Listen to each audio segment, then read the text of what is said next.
M ஆண்டவரே உமக்கே ஆராதனை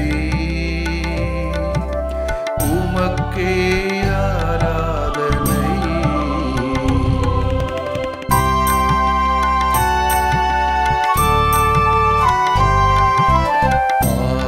ஆறுதலாகும் எம் இறையவனே உமக்கே ஆராதனை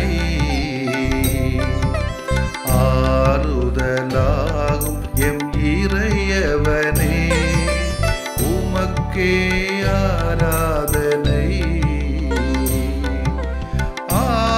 ஆதரவாகும் எம் இறைமகனே உமக்கே ஆராதனை உமக்கே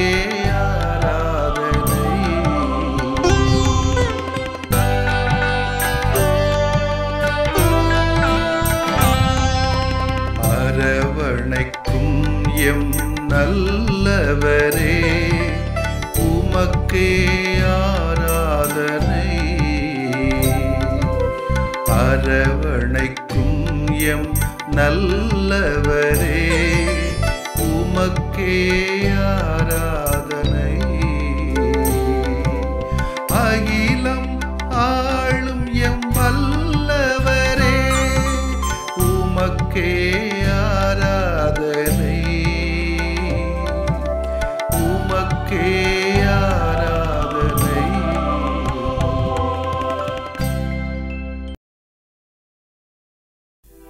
இறையே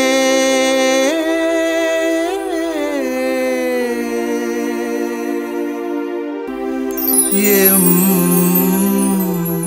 இறையே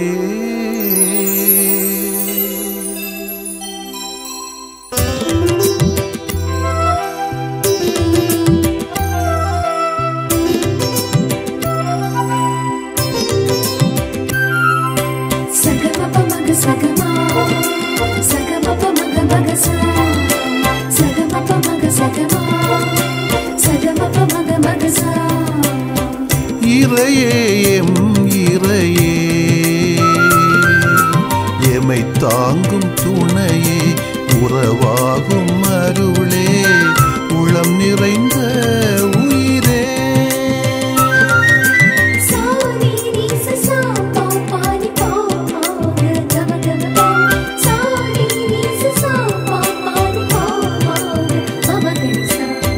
இறையே எம் இறையே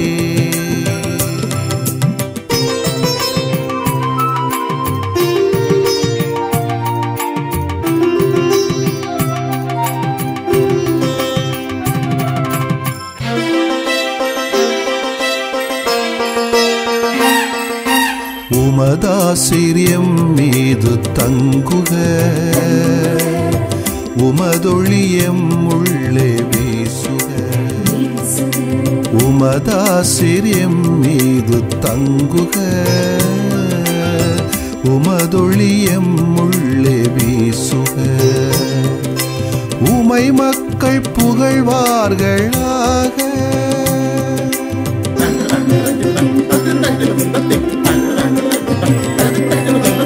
உமை மக்கள் புகழ்வார்களாக மாந்தர் உமை போற்றுவார்களாக இரக்கம் எமை தேற்றுக உமதாற்றல் எமை நிரப்புக இரக்கம் எமை தேற்றுக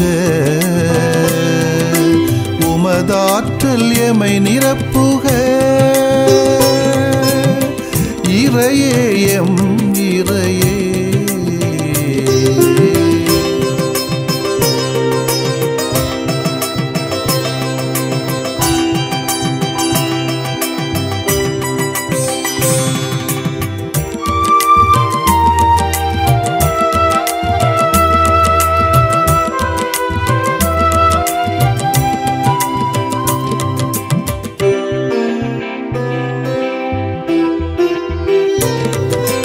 நலிந்தோரில் நிறைவாழ்வு ஓங்குக உரிமையில் நிலை நிலை பெற்று நல்குக. நலிந்தோரில் நிறைவாழ்வு ஓங்குக. உரிமையில் நிலை பெற்று நல்குக. உமதருளால் வாழ்வார்களாக.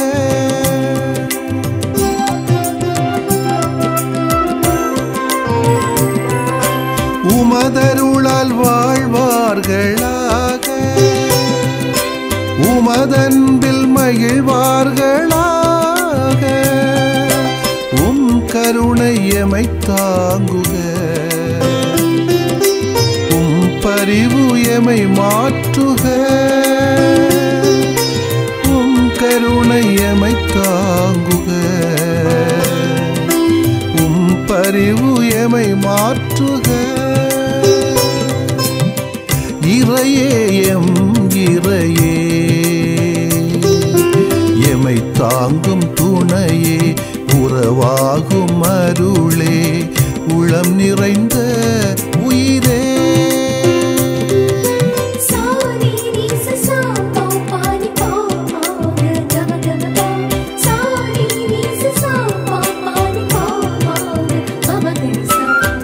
இறையே எம் இறையே,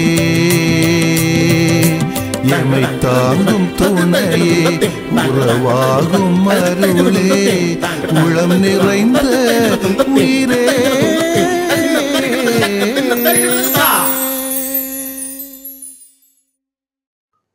மத்தேயு எழுதிய நற்செய்தி அலகு 9 இறைச்சொற்றொடர்கள் 35 முதல் அலகு 10, இறைச்சொற்றர்கள் 1 மற்றும் 6 முதல் 8 முடிய.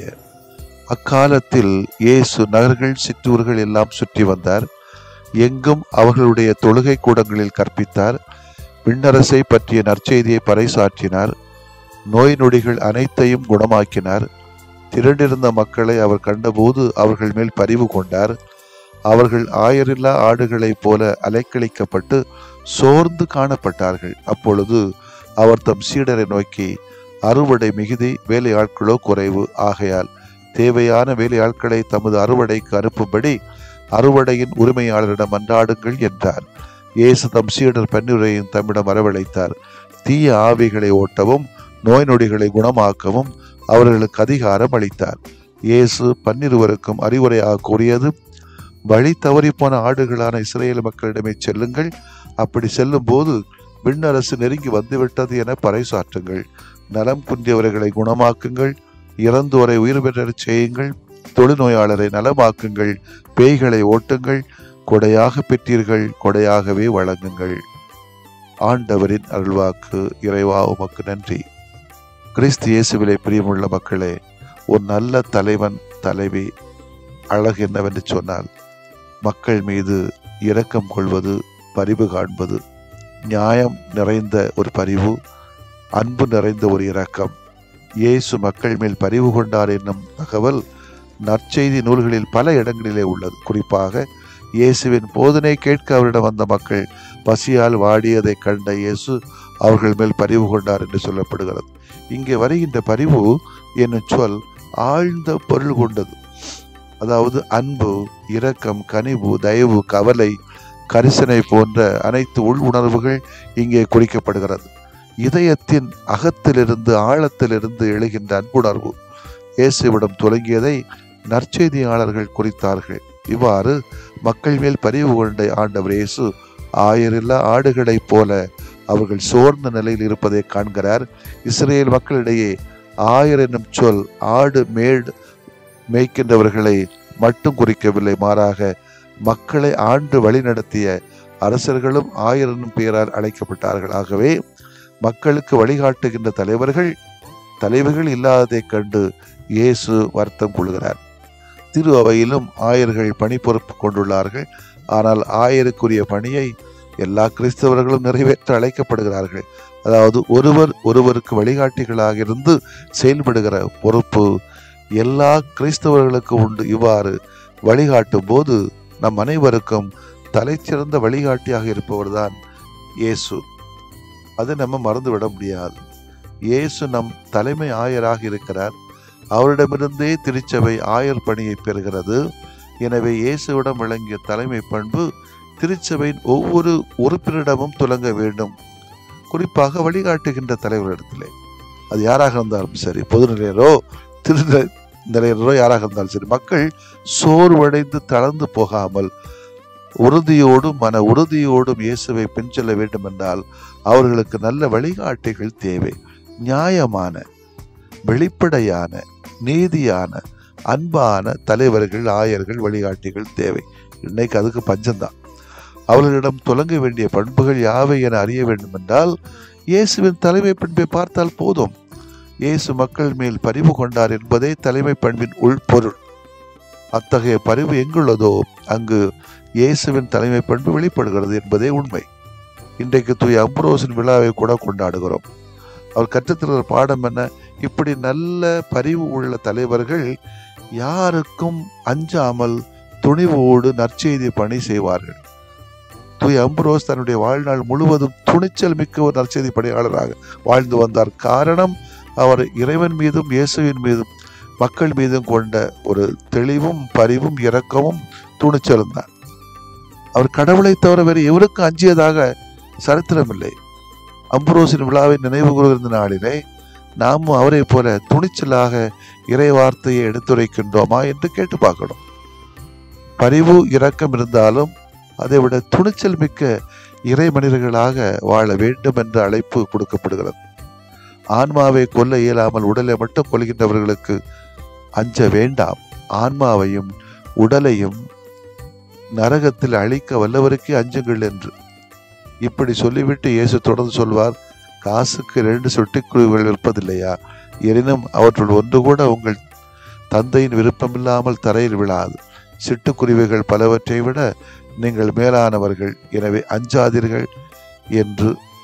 ஆம், கடவுள் நம்மோடு இருக்கிறார், பரிவு காட்டுகிறார், இரக்கம் காட்டுகிறார் என்பதை உணர்கின்ற போது நாம் யாருக்கும் அஞ்ச தேவையில்லை என்பதே ஆண்டவர் இயேசுவும் ஆயர் அம்புரோசின் வாழ்வும் நமக்கு எடுத்து காட்டுகிறது.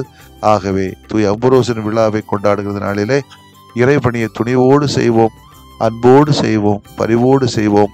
எதிர்வருகின்ற தடைகளை இறைவனின் துணையால் துணிவோடு வெற்றி கொள்வோம். அதன் வழியாக நிறைவடைவோம். ஆமேன். மன்றாடுவோமாக. இறைவா, எங்களை வழிநடத்துகின்ற ஆயராக உம்மை ஏற்று உம் திருமகன் காட்டுகின்ற வழியிலே நடந்து செல்ல எங்கள் யாவருக்கும் அருளை தாரும். ஆண்டவரே, ஆமேன். விரும்புகிறேன் நீயும் குணமாகு, அஞ்சாதே நான் என்றும் உன்னோடு. விரும்புகிறேன் நீயும் குணமாகு, அஞ்சாதே நான் என்றும் உன்னோடு.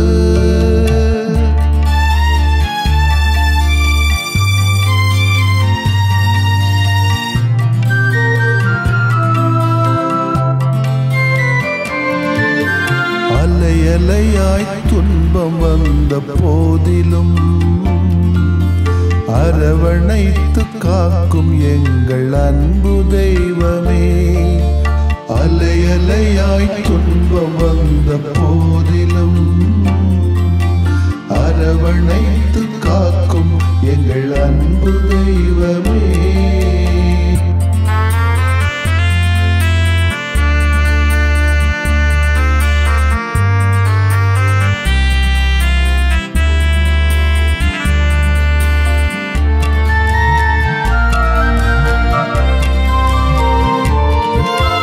கடும் காய்ச்சலால் அவதியுற்றோம் தெய்வமே,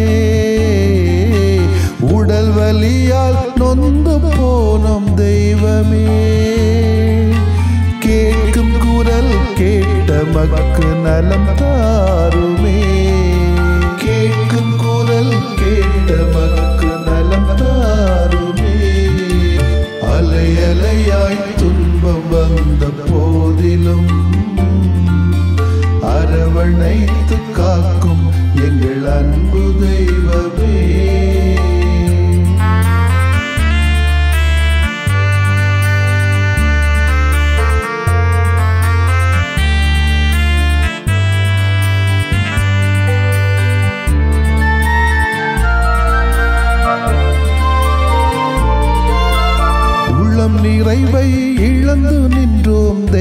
தெய்வமே, குழந்தையின்றி நிலை குலைந்தோம் தெய்வமே, கேட்கும் குரல் கேட்ட மக்கு நலம் தாருமே, கேட்கும் குரல் கேட்ட மக்கு நலம் தாருமே. அலை அலையாய் துன்பம் வந்த போதிலும் அரவணைத்து காக்கும் எங்கள் அன்பு தெய்வமே.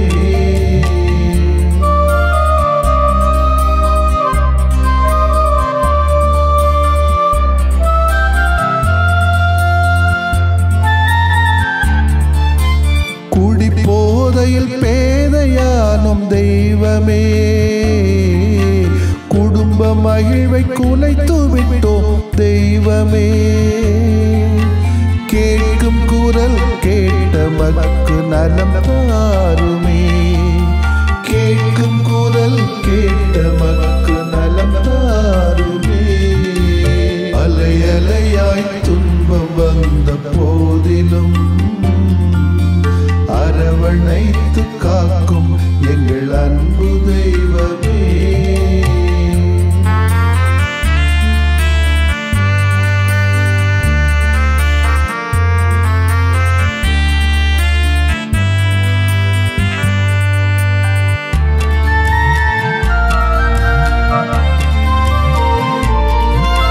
புற்று நோயால் பலம் இழந்தோம் தெய்வமே, தொற்று நோயால் நிம்மதி இழந்தோம் தெய்வமே, கேட்கும் குரல் கேட்ட மக்கு நலம் தாருமே, கேட்கும் குரல் கேட்ட மக்கு நலம் தாருமே. அலை அலையாய் துன்பம் வந்த போதிலும் அரவணைத்து காக்கும் எங்கள் அன்பு தெய்வமே. அலை அலையாய் துன்பம் வந்த போதிலும் அரவணைத்து காக்கும் எங்கள் அன்பு தெய்வமே.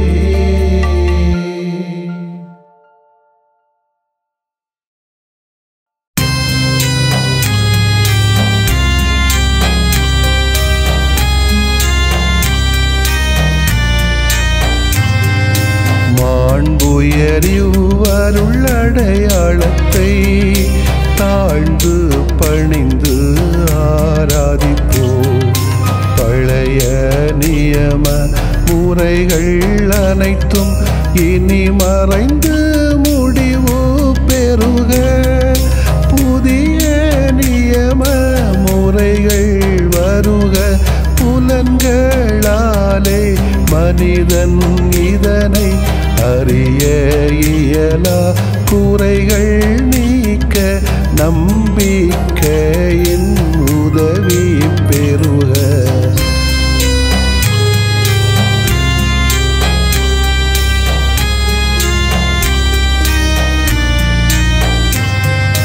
தந்தை அவர்க்கும் மகன் அவர்க்கும் புகழ்ச்சியோடு வெற்றியாக்கும். மீட்பின் பெருமை மாட்சிமையோடு வலிமை வாழ்த்து யாவுமாக. இருவரிடமாய் வருகின்றவராம் தூய ஆவியானவர்க்கும் அளவில்லாத சமப்புகழ்ச்சி என்றுமே உண்டாகுக. ஆமென். வானின்று அவர்களுக்கு அப்பமளித்தீரே, இனிமையெல்லாம் தன்னகத்தில் கொண்ட அப்பம் இதுவே. மன்றாடுவோமாக. இறைவா, இந்த வியப்புக்குரிய அல்வடையாளத்திலே உம்முடைய பாடுகளின் நினைவை எங்களுக்கு விட்டு சென்றீ. உம் திருவுடல் திருரத்தமாகியவற்றின் தூய மறைபொருளை வணங்கும் நாங்கள் உமது உமது மீட்பின் பயனை இடைவிடாமல் துய்த்து உணர்ந்து மகிழ அருள்வீராக. தந்தையாகி இறைவனோடும் தூய ஆவியாரின் ஒன்றிப்பில் இறைவனா என்றென்றும் வாழ்ந்து ஆட்சி செய்கின்ற உம்மை மன்றாடுகிறோ.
ஆனந்த சாரல் ஆகாயம் திறந்து அகம் வந்து சேரும் நேரம். சுகமான தென்றல் சுகராகம் பாடி சொந்தங்கள் கொண்டாடும் நேரம். ஆனந்த சாரல் ஆகாயம் திறந்து அகம் வந்து சேரும் நேரம்.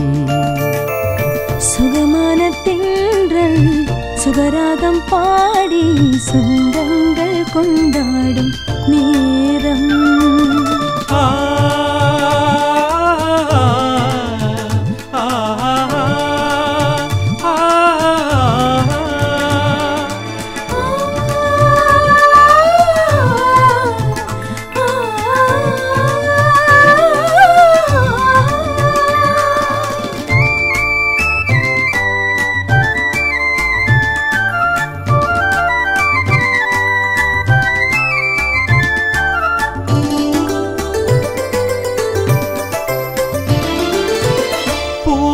சேர்ந்தால் பூக்கள் பிறக்கும், பூக்கள் சேர்ந்தால் பூஞ்சோலை பிறக்கும்.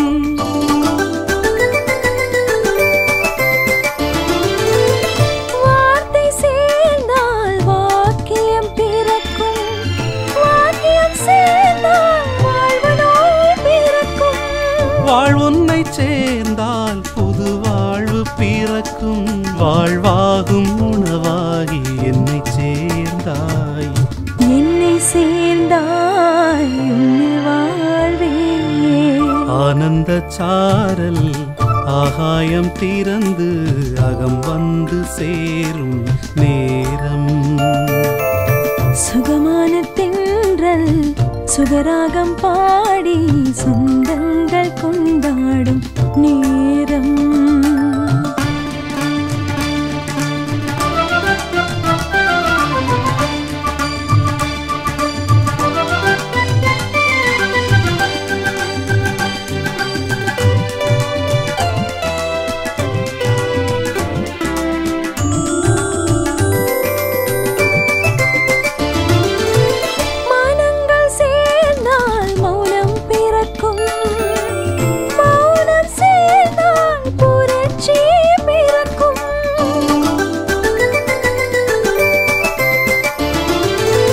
மாதங்கள் சேர்ந்தால் மாண்பது பிறக்கும், மாண்பது சேர்ந்தால் மானுடம் பிறக்கும்.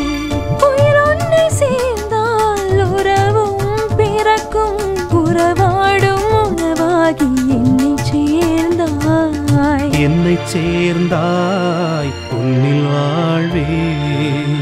ஆனந்த சாரல் ஆகாயம் திறந்து அகம் வந்து சேரும் நேரம். சுகமான தென்றல் சுகராகம் பாடி சொந்தங்கள் கொண்டாடும் நேரம். ஆனந்த சாரல் ஆகாயம் திறந்து அகம் வந்து சேரும் நேரம். சுகமான தென்றல் சுகராகம் பாடி சொந்தங்கள் கொண்டாடும் நேரம். ஆ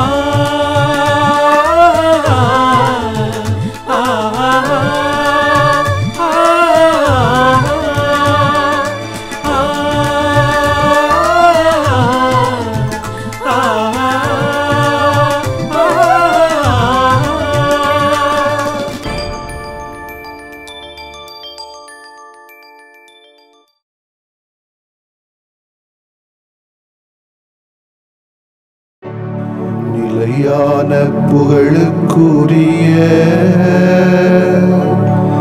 தூய இறை நன்மைக்கு எல்லா காலமும் தொழுகையும் புகழும் போற்றியும் ஆட்சிமையும் உண்டாக கடவது. போற்றியும் ஆட்சிமையும் உண்டாக கடவது.